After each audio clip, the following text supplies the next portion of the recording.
June 20th is a day for the global community to raise their voices in support of refugees. Korea is no exception, especially its southernmost resort island. Soo-young shows us how Jeju is supporting hundreds of asylum seekers who fled war-ravaged Yemen. Hundreds of asylum seekers from the Gulf nation of Yemen may soon find places to work and live on South Korea's southern resort island of Jeju. The presidential office said in a briefing Wednesday that some 500 Yemeni asylum seekers will be granted the right to work in certain sectors, even if they haven't been granted official refugee status.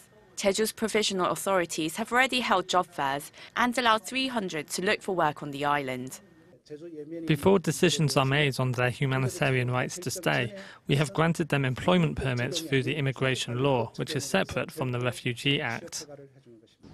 Over the last 5 months, around 520 people from Yemen have applied to stay as refugees. That number alone is 12 times higher than the total number of Yemenis who applied for asylum in Korea last year.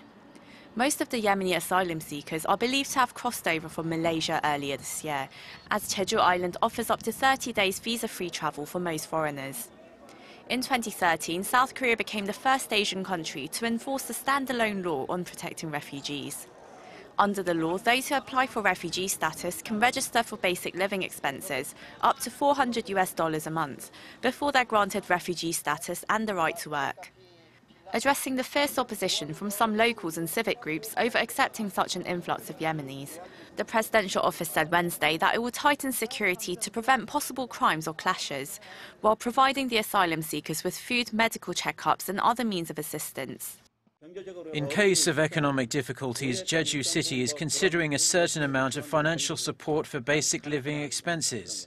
According to the UN Refugee Agency, more than 280,000 Yemenis had fled their country as of November last year, after a bloody civil war broke out in 2015.